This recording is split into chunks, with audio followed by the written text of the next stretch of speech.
आज के इस चर्चा में हम पर्यावरण में मौजूद संसाधनों की दुनिया को डिकोड करने वाले हैं।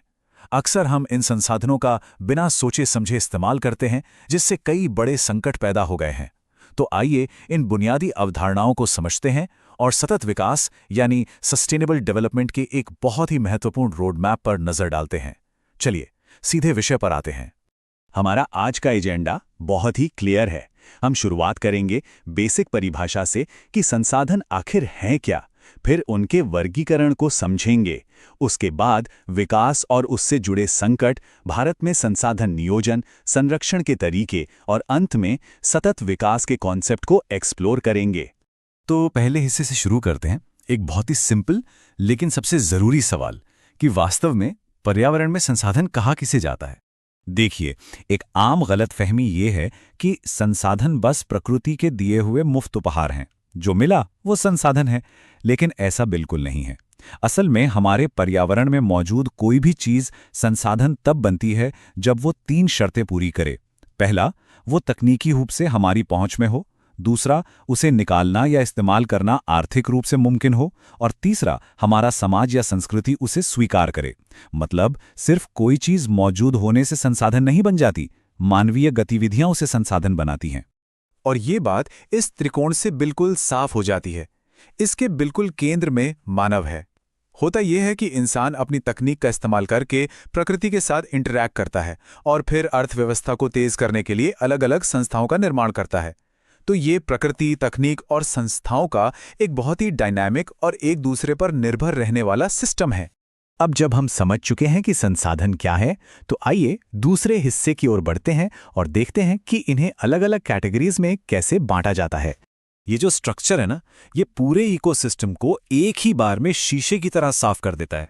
संसाधनों को कई तरह से बांटा जा सकता है, जैसे उनकी उत्पत्ति कहाँ से हुई, जैव हैं या अजैव, उनके खत्म होने की क्या स्थिति है, क्या वो नवीकरणीय है या अनवीकरणीय, उनका मालिक कौन है और उनके विकास का लेवल क्या है।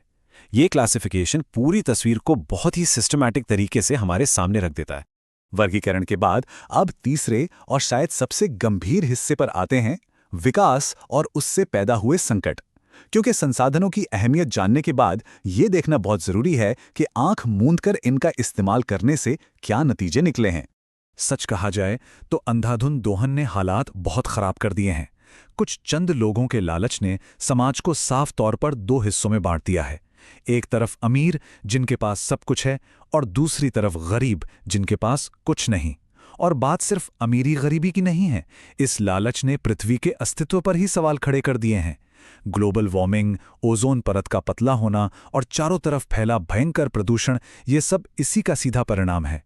ये सिर्फ किताबों में पढ़ने वाले मुद्दे नहीं हैं, ये हमारे लिए सच में एक बहुत बड़ा वेकअप कॉल है। ये अलार्मिंग सिचुएशन हमें सीधा हमारे चौथे टॉपिक की तरफ ले जाती है। भारत जैसे विशाल और विविधता वाले देश में संसाधन नियोजन यानी प्लानिंग की सख्त जरूरत। अगर हम भारत के अलग अलग राज्यों को देखें तो संसाधनों का बंटवारा कितना अनबैलेंस्ड है, ये देखकर हैरानी होती है। उदाहरण के तौर पर अरुणाचल प्रदेश में पानी की कोई कमी नहीं है, लेकिन वहां इंफ्रास्ट्रक्चर की भारी कमी है। वहीं राजस्थान को देखिए, वहां सौर और पवन ऊर्जा तो भरपूर है, पर पानी ढूंढने से नहीं मिलता। लद्दाख में सांस्कृतिक विरासत बहुत रिच है, लेकिन वहां बेसिक मिनरल्स और इंफ्रास्ट्रक्चर मिसिंग है। ये कॉन्ट्रास्ट बिल्कुल साफ कर देता है कि हमें राष्ट्रीय, राज्य और एकदम लोकल लेवल पर कितनी केयरफुल और बैलेंस्ड प्लानिंग की जरूरत है। तो ये प्लानिंग होती कैसे है? भारत में ये काफी कॉम्प्लेक्स 3 स्टेप का प्रोसेस है। सबसे पहले पूरे देश में सर्वे और मैपिंग करके संसाधनों की पहचान की जाती है कि कौन सी चीज कहां और कितनी है। फिर सही तकनीक और स्किल्स के साथ एक पूरा स्ट्रक्चर खड़ा किया जाता है, और लास्ट में इन संसाधन विकास योजनाओं को पूरे देश के बड़े नेशनल गोल्स के साथ मैच किया जाता है। बिना इस साइंटिफिक तरीके के संसाधनों की बर्बादी रोकना लगभग नामुमकिन है। प्लानिंग कैसे करनी है ये समझने के बाद आइए 5वें हिस्से पर चलते हैं, जो है संसाधनों का संरक्षण।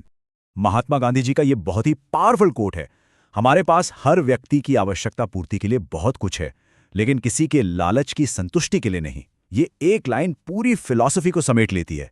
ये साफ तौर पर बताती है कि दुनिया भर में संसाधनों की जो कमी हो रही है, उसकी जड़ में इंसान का लालच है। अगर हम चाहते हैं कि पृथ्वी बची रहे, तो हमें यह समझना होगा कि संसाधनों का बराबर बंटवारा होना चाहिए, न कि यह सब कुछ चंद लालची हाथों में सिमट कर रह जाए।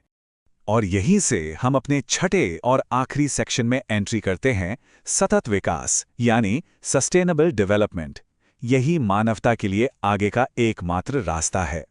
सस्टेनेबल डेवलपमेंट को अगर सिंपल वर्ड्स में कहें तो इसका मतलब एक ऐसा बैलेंस बनाना है जहां हम आज आर्थिक रूप से तरक्की तो करें, लेकिन पर्यावरण को बिना नुकसान पहुंचाए।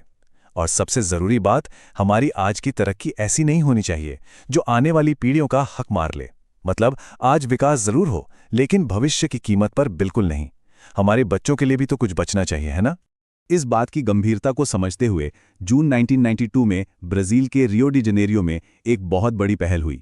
वहाँ 100 से ज़्यादा देशों के नेता इकट्ठा हुए और उन्होंने एजेंडा 21 को अपनाया। इसका मेन गोल था ग्लोबल लेवल पर एक दूसरे का साथ देकर पर्यावरण को होने वाले नुकसान, गरीबी और बीमारियों से लड़ना।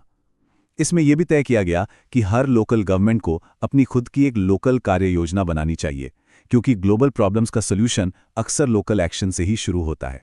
इस चर्चा को खत्म करते हुए एक बहुत ही गहरा सवाल हमारे सामने आता है।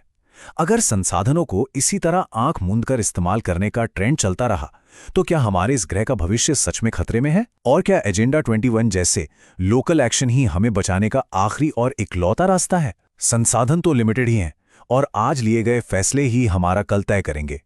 सोचने वाली बात यह है कि क्या हम अपनी लालच को किनारे रखकर आने वाली पीढ़ियों के लिए एक सुरक्षित और बेहतर दुनिया छोड़ पाएंगे?